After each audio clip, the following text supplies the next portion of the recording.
Welcome to Story Reading in English. Today's story is called They Let Me Go. This is a Level 3 English listening story. As you listen, pay attention to how we use the past perfect and past simple together to talk about completed actions and their consequences. Let us begin. My name is David. I am 43 years old, and for 15 years I gave everything I had to one company, not because I had to, because I believed in it. I did not come from a wealthy family. My father worked in a factory for 30 years. My mother cleaned offices at night so she could be home before we left for school in the morning. Nobody in my family had ever worn a suit to work. Nobody had ever sat in a boardroom or managed a team or negotiated a contract. When I got my first corporate job at 26, I felt like I had crossed into a different world. I was determined not to waste it. I started at the bottom, a small desk in a corner office. No window, no title, just a laptop, a phone, and a list of clients nobody else wanted to handle. My manager at the time told me during my first week, "These accounts are difficult. Most people do not last 6 months on this team." I lasted 15 years. In those first 3 years, I had rebuilt every single one of those difficult accounts. Clients who had stopped returning calls were now asking for me by name. I had turned 3 accounts that were about to be canceled into the company's most profitable partnerships. My manager noticed. His manager noticed. And slowly things began to change. By my 5th year, I had been promoted twice. I had a team of 7 people reporting to me. I had moved from that corner desk to an office with a view of the city. Small things, but they meant something to me. They meant that the work had been seen. I want to be honest about something. I was not a perfect employee. I was not always easy to work with. I pushed hard. I expected the same commitment from my team that I gave myself. Some people liked that, others did not, but the results were always there, every quarter, without fail. There was a young man on my team in my 7th year. His name was Marcus. He had joined straight from university, nervous, quiet, unsure of himself. Everyone else on the team had written him off after his first month. I saw something different. I stayed late with him twice a week for 3 months. I showed him how to read a client, how to listen before speaking, how to turn a difficult conversation into a long relationship. 2 years later, Marcus was the best performing member of my entire team. He told me once, "You are the only person here who ever believed I could do this." I never forgot that.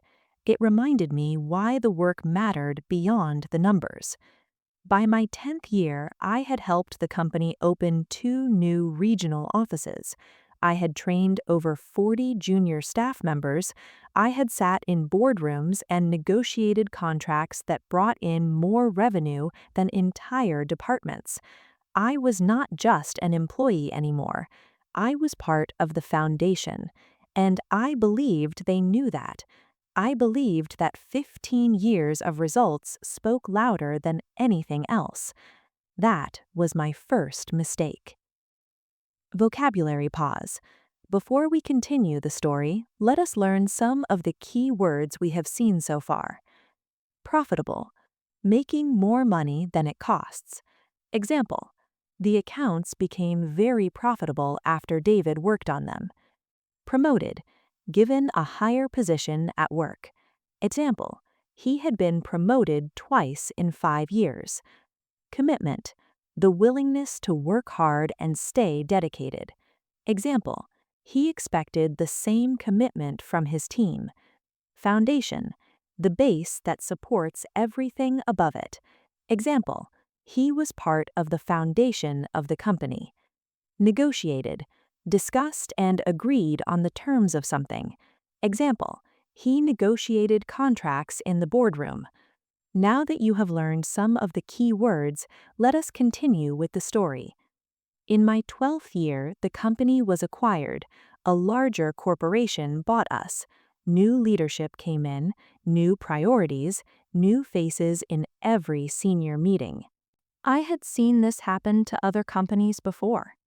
I told myself it would be fine. I told myself 15 years of results would protect me. The new CEO called a company-wide meeting in January. He spoke about vision, about growth, about building a leaner and more focused organization. I had heard words like that before. I knew what they sometimes meant, but I pushed the thought away. For the next 8 months, I worked harder than I ever had. I wanted the new leadership to see what I had built. I stayed late every evening. I took calls on weekends and answered emails past midnight. My wife started leaving my dinner in the oven because she had stopped expecting me at the table. Some mornings, I left before our daughter woke up and came home after she had gone to sleep. I told myself it was temporary, that once the restructuring settled, everything would go back to normal. It never did. I missed my daughter's school play in October because of a client presentation that could not be moved. She had been rehearsing for 6 weeks. She had told everyone her father was coming. I called her that evening from the office car park and told her I was sorry. She said it was fine, but her voice was flat in the way that children's voices go flat when they have decided to stop expecting things from you. That sound stayed with me for a long time. Then, on a Wednesday morning in November, my director called me into his office. He had a woman from Human Resources sitting beside him. I had known my director for 9 years. We had traveled together for work. I had been to his home for dinner. He could not look me in the eye. He said the company had made a decision to restructure, that my role had been made redundant, that it was not a reflection of my performance, that they valued everything I had contributed. I sat very still. I listened to every word, and I understood exactly what was happening. 15 years, 2 regional offices, 40 trained staff members, hundreds of client relationships built from nothing, and it had taken them 11 minutes to end it.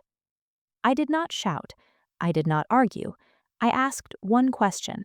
I said, "Was there anything I could have done differently?" My director was quiet for a long moment. Then he said, "No, David, this was a business decision. It was never about you." I nodded. I signed the papers.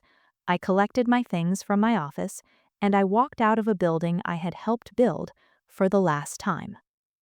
That evening, I sat in my car in the car park for a long time. I did not drive. I just sat there in the dark, watching the lights go off floor by floor in the building above me. I thought about the corner desk, the difficult accounts, the boardrooms, the weekends, Marcus and the quiet pride I had felt watching him grow, the school play I had missed, and I thought about my director, a man I had considered a friend who had not been able to look at me. I was not angry, or maybe I was, but underneath the anger was something quieter and more honest, a question I had never asked myself in 15 years of working, a very simple question. Who had I been doing all of this for? I had told myself it was for my family, for security, for the future, and some of it was, but if I'm completely honest, a large part of it was for them, for the company, for the approval of people who had just shown me in 11 minutes exactly how much I was worth to them the moment I was no longer useful. I thought about my father, 30 years in a factory, the same loyalty, the same quiet dedication, and at the end of it, a small farewell card signed by people who had already forgotten his name by the following Monday. I had watched that happen and told myself I would be different. I would matter more. I would build something that could not be taken away. But I had built it in the wrong place. That was the day I learned the most important lesson of my career. A company is not your family. It will use your best years gladly. It will take your weekends, your evenings, your daughter's school plays, and it will thank you warmly and professionally on the day it no longer needs you. The work you do for a company builds the company. The work you do for yourself builds your life. I had spent 15 years building theirs. I went home that evening and told my wife everything. She listened without interrupting. When I finished, she took my hand and said, "Now build something of your own." So I did. 18 months later, I started a small consulting firm. The first month was frightening. I had one client, then three. I doubted myself every single week. Some mornings I sat at my desk at home and wondered if I had made a terrible mistake. But I kept going. By the end of the first year, I had 12 clients, people who had chosen me, not a company I worked for, but me specifically, because of what I knew and what I could do. I was there when my daughter came home from school. I was there on weekday evenings and weekend mornings, not because a company owned my time, but because I had finally chosen where to put it. My daughter stopped using that flat voice when she talked to me. That mattered more than any promotion ever had. I still work hard. That has not changed. But now I know the difference between working hard for something that is yours and working hard for something that can end in 11 minutes on a Wednesday morning. Build your skills. Build your reputation. Build your relationships. But build them for yourself. That is the only thing they cannot make redundant. In today's story, we practiced the past perfect and past simple together. We heard sentences like, "He had rebuilt every account, then he was promoted." "He had given 15 years, then they let him go." "He had missed her school play, then he finally came home."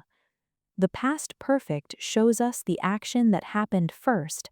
The past simple shows us what came after. Together, they help us understand the order of events and their consequences. Thank you for listening to this story. If this story made you think, write one sentence in the comments using the past perfect. Tell us something you had done before something else changed in your life. We read every comment. Also, remember to like the video, share it, and subscribe to Story Reading in English channel. Your support helps more stories reach people like you. With every story, our English gets better and our hearts get stronger.